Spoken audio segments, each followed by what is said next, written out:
बेलफोरा declaration के जरिए कायम होने वाली इसराइल की रियासत, जो कभी न सिर्फ यूरोप बल्कि तमाम वेस्टर्न सिविलाइजेशन की आंखों का तारा तस्वर की जाती थी, आज वो दुनिया में तन्हा हो रही है। न सिर्फ इसराइल दुनिया में तन्हा हो रहा है, बल्कि इसराइल की वजह से अमेरिका भी यूरोप, इवन के अपने हमसाय मुल्क कनाडा से भी तन्हा होता जा रहा है। क्या वजह है, क्यों ऐसा हुआ? 1947 में जब बेलफोरा डिक्लेरेशन पेश किया गया तो अक़वाम मुत्तहिदा में 30 ममालिक ने इसराइल की हमायत की, जबकि 10 ममालिक ने इसकी मुखालफत की। उन 10 ममालिक में पाकिस्तान, इंडिया और कुछ मिडल ईस्ट के ममालिक शामिल थे। लेकिन वक्त गुजरने के साथ साथ इसराइल एक फाशिस्ट रियासत बनता गया और इस हद तक चला गया कि अब न सिर्फ वेस्ट बल्कि ऑस्ट्रेलिया और कनाडा ने भी इसराइल का साथ छोड़ दिया है। और नेतन्याहू, जो कि आज के दौर का एक हिटलर तस्वर किया जाता है, एक फाशिस्ट लीडर माना जाता है, उसकी पॉलिसियों की वजह से इसराइल दुनिया में तन्हा होता जा रहा है। इसराइल जब से कायम हुआ है, इसने हमेशा कमजोर रियासतों के अगेंस्ट जंग की है, यहां तक कि पहली दफा उसका सामना ईरान से हुआ, लेकिन ईरान ने उसकी अमेरिका सपोर्ट करने के बावजूद इसराइल की सपोर्ट कर रहा था, लेकिन इन सब बातों के बावजूद ईरान ने इसराइल को नाकुच चने चबवा दिए। इसके बाद इसराइल ने कतर पर भी हमला किया, लेकिन कतर का हमला एक टर्निंग पॉइंट साबित हुआ। इससे पहले भी जितने यूरोपियन कंट्री हैं वो सारे के सारे प्रो फलस्तीन हो गए हैं। क्यों? इसकी मेन वजह यह थी कि इसराइल एक फाशिस्ट स्टेट बन चुका है।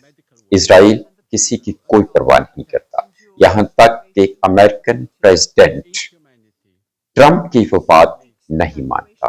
तो ट्रंप की वजह से इसराइल भी जलील हो रहा है और इसराइल की वजह से ट्रंप भी आइसोलेशन की तरफ जा रहा है। अब 150 से ज्यादा ममालिक फलस्तीन को रिकॉग्नाइज कर चुके हैं, जिनमें सबसे बड़ा नंबर जो है वो फ्रांस के प्रेसिडेंट मैक्रोन का है। मैक्रोन ने ट्रंप की आंखों में आंखें डालकर इस हद तक कहा है कि अगर आप नोबेल प्राइज चाहते हैं कि आपको दिया जाए अमन का, क्योंकि ट्रंप हर जगह ये ववेला करता है कि मैंने दुनिया में 7 जंगें रखवाई हैं, तो मैक्रोन ने कहा कि अगर आप चाहते हैं कि आपको नोबेल इनाम दिया जाए तो आपको इसराइल को प्रेशराइज करना पड़ेगा।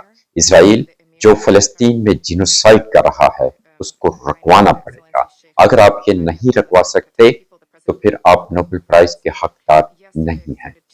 आज फ्रांस, बर्तानिया, कनाडा, ऑस्ट्रेलिया, यहां तक कि स्पेन ने तो इसराइल से अपना इन्वेस्टर भी वापस मंगवा लिया है। नीदरलैंड, आयरलैंड, कुछ ऐसे ममालिक हैं जिन्होंने कहा है कि एक म्यूजिकल कंसर्ट में उस वक्त तक वो हिस्सा नहीं लेंगे जब तक इसराइल को इसमें हिस्सा लेने की इजाजत दी जाएगी। यहां तक कि उन्होंने कहा है कि वे यूरोप में फुटबॉल भी नहीं खेलेंगे अगर इसराइल को इजाजत दी जाए। क्या वजह? ये सारे का सारा नेतन्याहू की फाशिस्ट पॉलिसी की वजह से है। नेतन्याहू ने न सिर्फ यूरोप को अपने आप से दूर कर दिया, बल्कि मिडिल ईस्ट को भी इकट्ठा कर दिया है। मिस्र और तुर्की, जो कि पिछले काफी अरसे से एक दूसरे के दुश्मन चले आ रहे थे, आज मर्सी और तुर्की के तैयब अर्दवान दोस्त बन चुके हैं, एक दूसरे के साथ इकट्ठी मशकें कर रहे हैं। ईरान, सऊदी अरब, जो काफी अरसे से एक दूसरे की दुश्मनी चली आ रही थी, अब वो भी करीब आ रहे हैं। एक हफ्ते में 3-3, 4-4 मुलाकातें हो रही हैं। तो अगर समझा जाए तो ये बेसिकली इसराइल का डिक्लाइन शुरू हो चुका है, क्योंकि इसराइल के आसपास जितने भी स्टेट्स हैं اسرائیل چاہتا ہے کہ وہ ایک گریٹر اسرائیل کا منصوبہ بنائے جس میں ترکی، سیریا، شام، مصر، جارڈن اور کچھ حصہ سعودی عرب کا ملا کر ایک بڑا اسرائیل کو بنا دیا جائے، لیکن بڑا بنانے کی بجائے اسرائیل خود ہی دنیا میں تنہا ہوتا جا رہا ہے۔ تمام ممالک فلسطین کو ریکگنائز کر رہی ہیں کہ فلسطین کم از کم 26% زمین پر فلسطین کو تسلیم کیا جائے اور 74% پر اسرائیل کو تسلیم کیا جائے، لیکن تمام لیڈران کے بیانات جس میں خاص طور پر میکرون اور برٹش پرائم منسٹر نے کہا ہے کہ شاید یہ تاریخ کو درست کرنے کا ٹائم ہے، کیونکہ برٹش ایک بڑا ملک ہے اور اسرائیل کو قائم کرنے میں برٹش کا بہت بڑا ہاتھ تھا۔ اب وہ کہہ رہا ہے کہ تاریخ کو درست سمت میں لے جانے کی ضرورت ہے کہ ہم فلسطین کو تسلیم کریں گے، فلسطین کی ریاست باقاعدہ ایک اسٹیٹ بنائی جائے گی، جب تک فلسطین کی اپنی فورس نہیں ہے یہاں پر اقوام متحدہ کی فورس کو تعین کیا جائے گا، یہاں تک کہ پولیس کو بھی ٹریننگ دی جائے گی۔